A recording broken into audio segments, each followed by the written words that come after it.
Olá, eu sou o Marcos Ramon e esse é mais um vídeo sobre estética. E nesse vídeo especificamente eu vou tratar da relação entre a arte e a imitação. Eu vou falar disso especificamente a partir de um filósofo da antiguidade chamado Platão. Eu já comentei nos vídeos anteriores, nas aulas anteriores, que isso de certa maneira é um anacronismo, porque o Platão não desenvolveu uma teoria estética, a palavra estética não era usada na antiguidade nesse contexto, mas ele fala sobre a arte e especificamente ele vai discutir essa ideia da arte como imitação. Essa é a questão central que o Platão vai colocar. Para ele, a arte ela tem um caráter imitativo e também por isso a arte ela tem um caráter negativo. Ele nega o valor da arte, pelo menos em parte ele vai negar o valor da arte, vai entender que algumas formas artísticas são superiores a outras, mas no geral a arte é um problema, ele vê a arte como um problema. É importante lembrar que a filosofia do Platão, ela parte da noção da teoria das ideias, que é uma divisão entre dois mundos que se aplica também à arte. Essa divisão entre dois mundos, eu vou colocar uma menção aqui a um outro vídeo meu que eu trato disso especificamente, para você dar uma olhada se você quiser, mas eu vou explicar rapidamente aqui sem me aprofundar muito na teoria do Platão. Então, a divisão dos dois mundos significa que existe um mundo sensível, que é esse mundo da aparência que a gente vive, que é o que a gente chama de realidade, mas que o Platão acha que não é a realidade. E existe um mundo verdadeiro, que é o mundo inteligível, que seria um plano espiritual. Então a gente tem essa divisão entre dois mundos, um mundo da matéria e um mundo das ideias. Esse mundo da matéria, ele engana a gente faz a gente ficar preso à própria materialidade. O Platão não usa esse exemplo necessariamente, mas vamos pensar assim. Se a gente fosse pensar na relação entre corpo e alma, o Platão ia dizer que o corpo está no mundo sensível, é sensível de sentidos, tá? É tudo que você pode ver, ouvir, tocar, perceber. Então o corpo está no mundo sensível, e por isso ele é efêmero, ele morre, ele é passageiro, ele não representa a verdade do que a gente é. Por outro lado, a alma, ela é eterna, então a alma permanece, ela persiste. Depois que a gente morre fisicamente, a nossa alma continua. Então a verdade ela está sempre no ponto do inteligível e não no ponto do sensível. E a partir disso ele faz um desenvolvimento dessa mesma ideia para toda a constituição do conhecimento, inclusive para a arte. Isso vai acontecer, por exemplo, quando ele vai pensar num livro, num texto chamado A República, a ideia de uma cidade ideal. Como seria a cidade ideal? Então, a ideia da cidade ideal que ele vai colocar na República é uma resposta ao que ele acreditava que estava acontecendo na Grécia na época, que era uma decadência da democracia ateniense. A democracia, ela vinha num processo de avanço da corrupção, ela vinha se degradando por uma série de questões políticas e sociais atenienses da época, né, da Grécia da época. Platão viveu no século IV a.C., é importante mencionar isso. E aí ele tenta pensar nesse livro uma resposta de como a gente poderia resolver esse problema social e trazer uma cidade, criar uma cidade que fosse de fato uma cidade justa. Então ele pensa que essa reflexão ela passa por duas questões, que é uma paideia, ou seja, uma pedagogia através da arte e da cultura, e uma politeia, que é o próprio governo da cidade justa. Então olha só, se a paideia é uma pedagogia, ela envolve arte e cultura, cabe perguntar qual é o papel da arte na organização do Estado. E aí ele vai tentar desenvolver isso na noção de uma teoria prática do belo, de uma tentativa de compreender o que é a beleza, de que maneira que ela se organiza. Então, se a gente pensar de uma outra forma um pouco mais ampla, não é só qual o papel da arte, mas é qual o papel da estética na harmonia do Estado, de que maneira a sensibilidade ela age nesse processo. Ele desenvolve isso em parte na República, mas como eu falei, a resposta que ele dá é uma resposta negativa.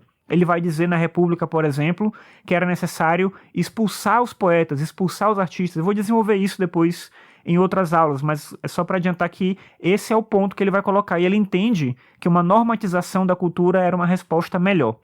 Mas antes de fazer isso, é importante entender, se ele vai dizer que isso passa por uma teoria, uma prática do belo, entender essa questão, o que é o belo, o que é a beleza? Então, em um diálogo chamado Hipias Maior, o Sócrates, que é o personagem que ele utiliza, Sócrates foi uma figura histórica, mas todos os textos do Platão têm Sócrates como um personagem, são diálogos em que Sócrates conversa com alguém. Nesse texto chamado Hipias Maior, a gente tem um diálogo entre o Sócrates e o Hipias. E o diálogo gira em torno dessa pergunta, o que é o belo, o que é a beleza? E aí o Sócrates, como sempre, pergunta para o Hipias o que é a beleza e vai rebatendo as respostas dele. Então, por exemplo, ele vai dizer que a beleza, todas são respostas do Hippes, né? O Hippes vai dizer, beleza é o mesmo que uma mulher muito bela, uma virgem muito bela. E o Sócrates vai dizer que não é, porque poderia ser, se é uma mulher bela, por que que não um gato bonito? Por que que não um cachorro? Por que que não, sei lá, um pássaro? Por que não qualquer outra coisa que não uma pessoa? E por que uma mulher e não um homem? Enfim, né? Ele vai discutir esse elemento. Depois ele vai dizer que é o ouro, ele vai dizer que não é o ouro, ele vai dar motivos pelos quais não pode ser. Aí ele amplia o conceito para a riqueza é o mesmo que a beleza, ele vai dizer também que não. E aí o Hippes vai falar, não, a riqueza não é, então é o que convém, aquilo que é conveniente, isso é o belo, ele vai dizer também que não é. É a utilidade, é o Sócrates, não é a utilidade.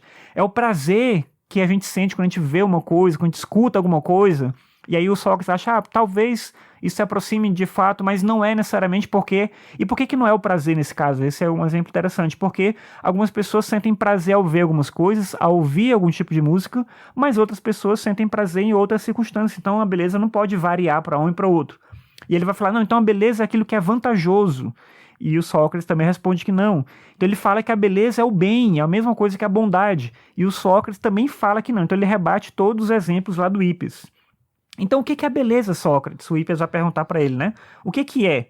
E aí o Sócrates não responde, como ele acaba fazendo em vários dos diálogos do Platão, mas ele vai resumir dizendo que as belas coisas são difíceis. E vai dizer também que existe um belo em si que orna todas as outras coisas, ou seja, um belo que está nesse plano das ideias, não está na materialidade. A ideia que está por trás disso é de que o belo não é um atributo de uma coisa que eu possa assinalar na realidade. Por isso que a beleza não é uma mulher, nem o ouro, nem a utilidade, nem o vantajoso, é nada que eu possa apontar. A beleza é uma coisa que está para além da materialidade.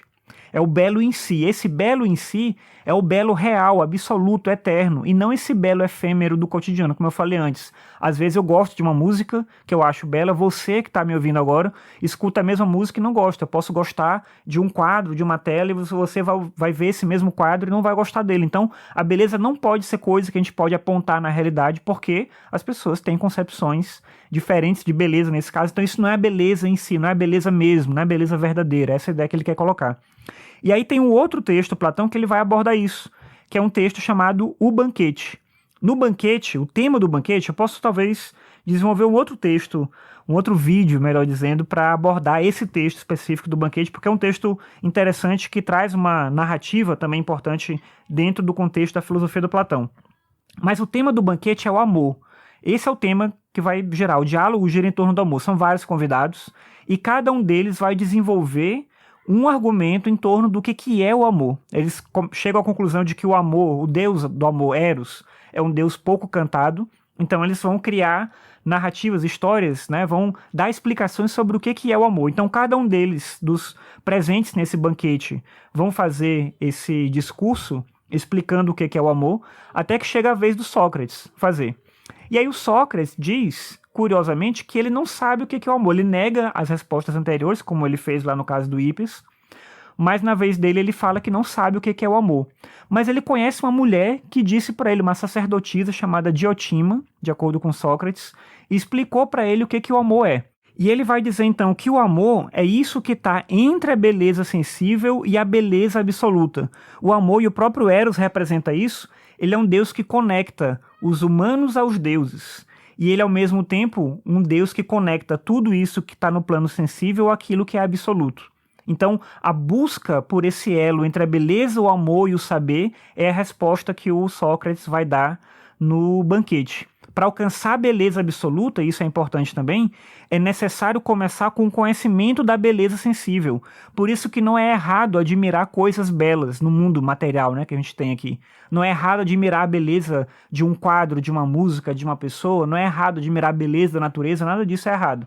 Mas é importante se desapegar dessa concepção de beleza para alcançar essa dimensão de uma beleza verdadeira que está para além da materialidade.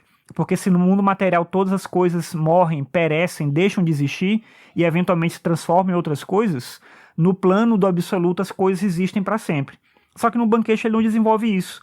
Ele vai desenvolver isso em um outro texto chamado Fedro. É ali que o Platão vai falar sobre isso. Que ele vai dar uma resposta para essa ideia da verdade que envolve a beleza. Então no Fedro, ele vai falar sobre as almas, sobre a contemplação da alma, o que acontece quando uma pessoa morre. Ele vai desenvolver essa teoria do Platão. Importante entender que o Platão acreditava que a gente vive várias vidas, que a gente tem uma alma que é eterna, e a gente tem um corpo que é efêmero, mas essa alma ela contempla as verdades e ela volta numa outra existência. Então ele acreditava nesse processo de reencarnação.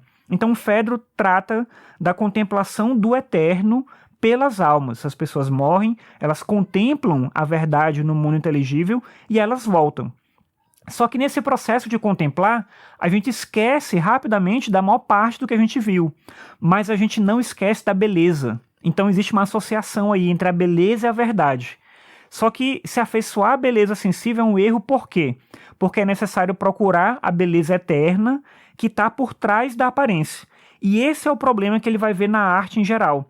A arte, por exemplo, se a gente pega uma representação de uma figura de uma deusa, né, como a Vênus, e a gente imagina ela, como os gregos imaginavam, de acordo com uma idealização da perfeição do corpo feminino. Qual o problema disso na visão do Platão? É que a gente está fazendo uma associação dessa relação entre aquilo que está no campo da materialidade com o elemento eterno, que é a própria beleza eterna da deusa, no caso a deusa Vênus. Mas essa percepção da imitação ou da arte, que parte da imitação é um problema, porque o artista só consegue imitar aquilo que ele conhece. Então ele vai representar, obviamente, a beleza a partir de uma percepção da beleza que ele conhece. Ou seja, ele vai imitar um corpo humano, por exemplo, mas ele nunca conseguiria representar como é de fato a deusa Afrodite mesmo a Vênus aqui no caso, né? Ele nunca vai conseguir representar de fato como seria a deusa, né? Como seria um deus. É impossível você representar o absoluto, porque você vai partir daquele que você conhece. Então, todas as artes imitativas, elas são problemáticas na visão do Platão. Então, por exemplo, ele vai valorizar mais a música do que a pintura, do que a escultura, do que a dança, porque ele entendia a música como uma arte abstrata, que se desapega na materialidade. Então, enquanto o artista da dança, ele cria a arte dele copiando o movimento, e o pintor, ele copia as cenas do mundo. Lembra que na época do Platão não existia uma arte abstrata, né? Então se fazia arte copiando a realidade. O escultor também copia formas e coisas que existem no mundo. Então essa cópia, ela é sempre inferior àquilo que seria a própria verdade. Mas eu vou tratar disso melhor num outro vídeo, com mais detalhes, explicando um pouco mais essa discussão que vem aqui no Fedro. Espero que até aqui você esteja conseguindo acompanhar esse elemento aqui da filosofia do Platão. São vários textos que eu mencionei, são vários contextos diferentes, mas a filosofia dele, de fato, ela é uma filosofia só que perpassa esses diversos diálogos que ele escreveu. Mas, num próximo vídeo, eu retomo essa ideia da perspectiva da beleza. Eu vou fazer ainda 2 vídeos sobre arte e imitação a partir do Platão. E aí, não necessariamente o próximo vídeo dessas aulas de estética já é o vídeo do Platão, mas eu vou voltar para esse tema mais para frente e a gente segue a partir daí. Então é isso, obrigado por você ter me acompanhado até aqui e até a próxima.